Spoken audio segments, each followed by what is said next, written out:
So, I kind of want to talk through what happened there. So there was some awkward stuff that happened in some of those games, but I did lose literally every single one of them, and none of them were in good spots. Like every single matchup, I was definitely behind. I think that is a flaw in general with these blue-white archetypes in Modern. Um, if you are fundamentally behind in a matchup, it really, really hurts you in a way that Jund doesn't have to deal with. Because it's like X% of the time, your Death Shadow deck or your Jund deck's just going to go like discard spell you, Tarmogoyf, discard spell you. And unless your deck's dredged, like literally doesn't care about magic, uh, you are not going to succeed against that a lot of the time. So I think that you have to you can the amount of bad matchups you can realistically fade in a tournament is a lot lower with these control strategies than with other decks, especially once you're cutting this far down on threats. Uh, the It's also possible the team metagame coalesced a lot of options. It was a lot harder to play a lot of the random decks than it would be normally, I think, just because of weird overlap stuff.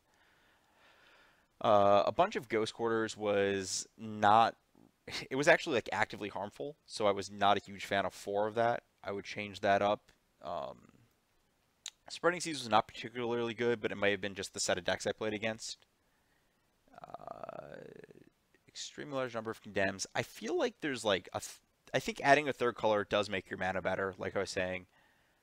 Just like the fetch dual mana is just way better than this, and I think that the third color starts giving you options that let you uh, more easily play into generic game plans.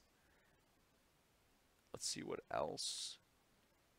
Besides that, I don't think it's too far off. It's just like I said, that's just like a flaw with these blue-white decks. If you play against the wrong sector of the metagame, you're dead. There's nothing you can do besides show up with better cards the next time. Um, Especially this list does not have built-in nonsense management, and you have like I said, very, very thin margins to try and steal games.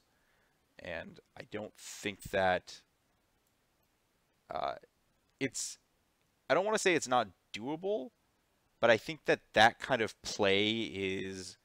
It's like a subset of fancy play syndrome, where you're like, oh, I can in theory, like it's not reliable. It's like I can in theory win this really hard matchup, but it's like, yeah, or you could just play a deck that free rolls wins X% of the time.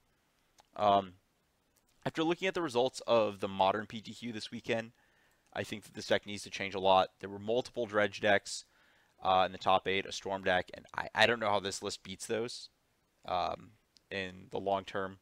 You can change it though. There's a lot of more rest in pieces.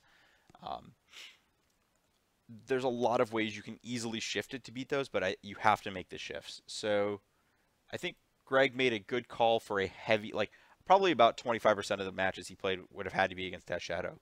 So I think that he made a good call for the matchups he was playing against, but I think that to take this to an event now, you've got to change about 15, 20 cards.